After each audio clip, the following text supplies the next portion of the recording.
I went to get my hair cut just before the cruise. I'm sitting in the hairdresser, Ida's place, right across Kingston Road here. Been going there years. And she said, "Okay, Winton, what did you do over Christmas?" And I said, "My girlfriend invited me to her place to have dinner with her and her husband." Gasps around the room, right?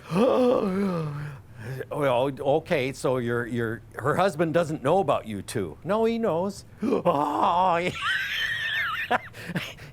Well, how do you do that? I said, "He's my metamor. What's that?" You know, we had a great dinner.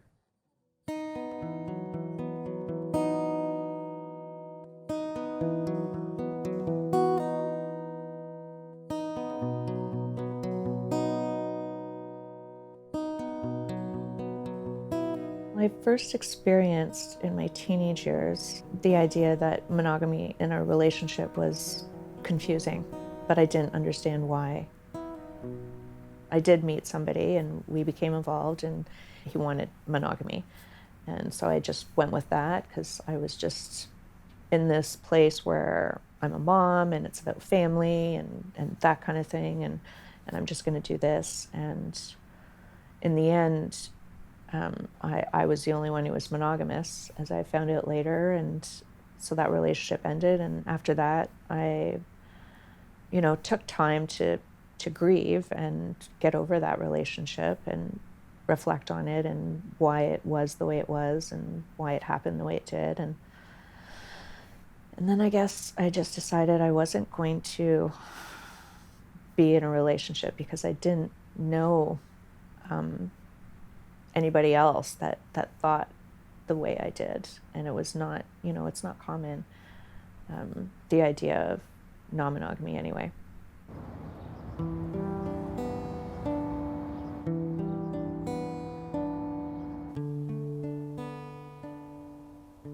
Poly, many, amory, love. And so it's many loves. Just being able to conduct multiple relationships, consensual, some would say ethical manner in which everyone's informed. There's open communication and significant honesty in there.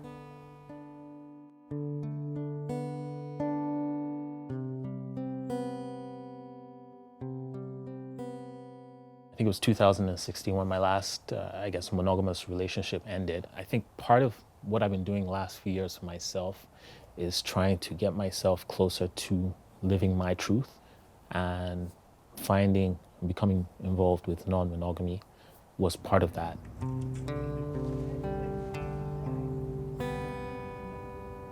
I mostly grew up in Nigeria. There was some Europe, some England and Germany. As a child, about 3 years in Europe. And I've been in North America just over half of my life now. Polygamy is legal in Nigeria from two main streams in terms of Islam, in which men are allowed to have 4 wives, up to 4 wives. And I guess for the traditional people who have traditional beliefs, where they can essentially, a man can have as many wives as they want. So it's an interesting concept. One, I think, what's the word that's used? Smacks of patriarchy, where a man can have multiple wives, but a woman can only have one husband.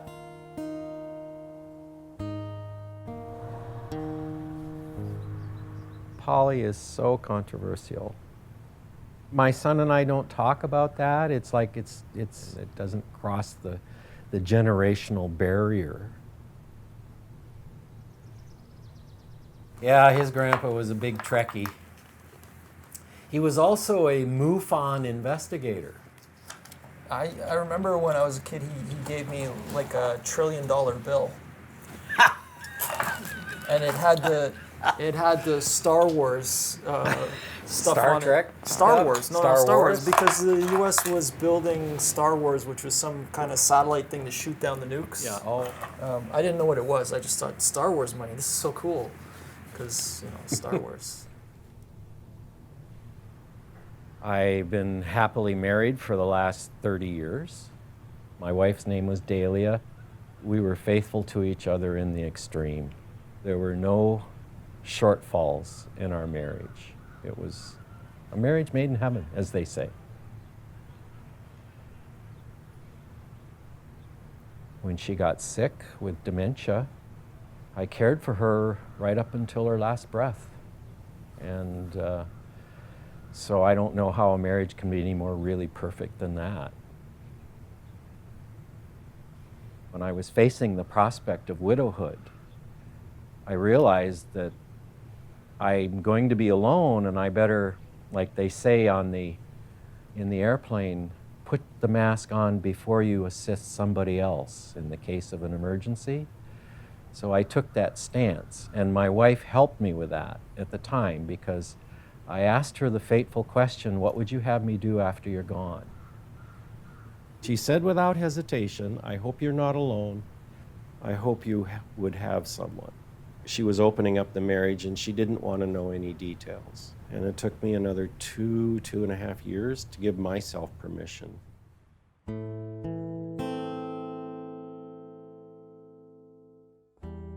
I'm interested in a lot of different things, mostly focused around music, art, culture, also community activism and political activism. I was approached about being a little more involved and maybe even being a candidate for our next federal election, and I was like, no way. The need for discretion and the fear of the consequences of that knowledge being out there in the greater world is definitely holds me back from any political aspirations I might have. I would definitely love to be a part of our NDP party and advocate in a greater way for change in our community and outside the community. But that is not going to happen.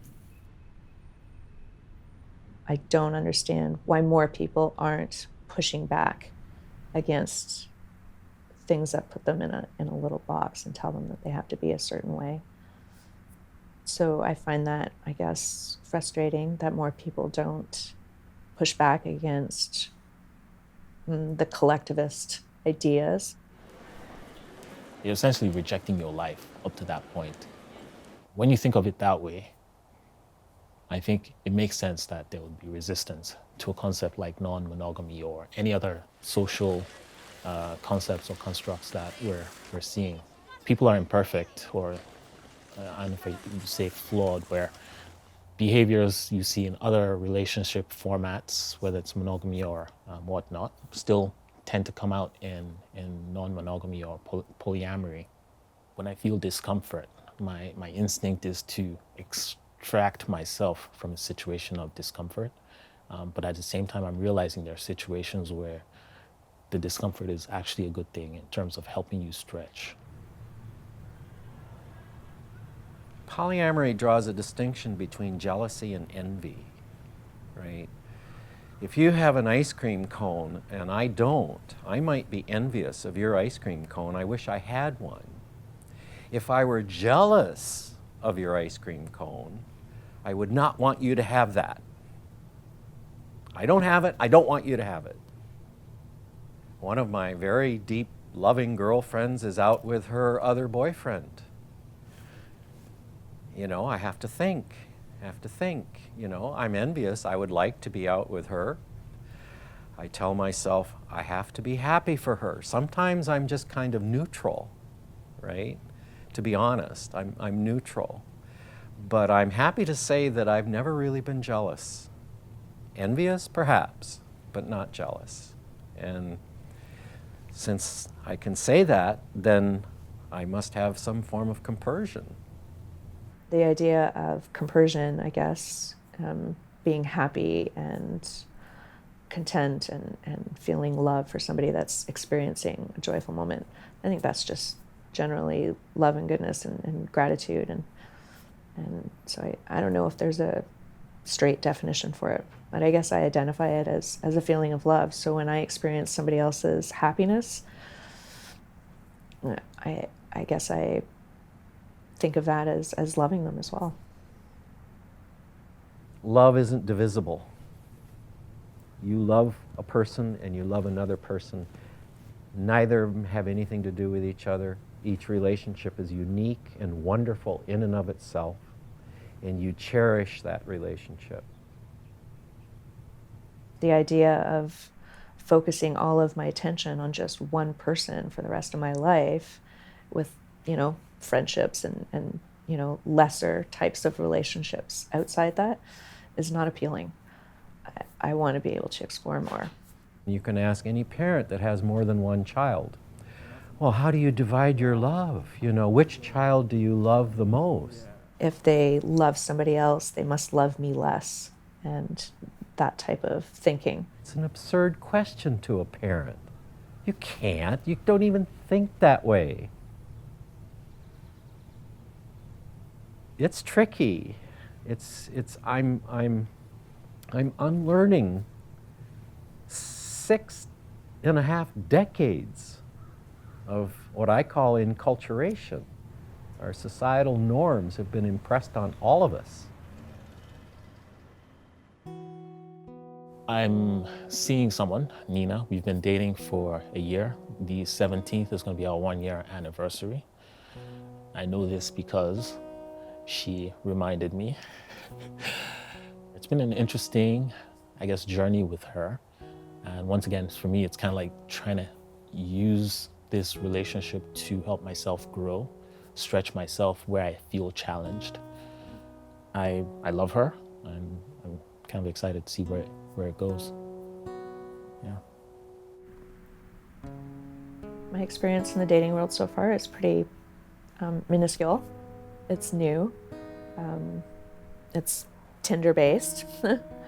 It's been good. I've met a few people, and sometimes there's a spark, sometimes there's not. It's been great getting to know different people and hearing other people's ideas. And I think I'll be doing this for quite a while before I figure out where I am or what I want to do or who I'm going to, really connect with, I suppose. I think polyamory is particularly well suited for seniors. Polyamory, that's my healing. It's been a lot of beautiful experiences, whether it's been social activities, or just being exposed to things that I just never had exposure to before. And I think it's helped me become more empathic and just understanding or realizing how, having an open mind can give you more experiences. So it's been great. It's been fantastic.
Thank you.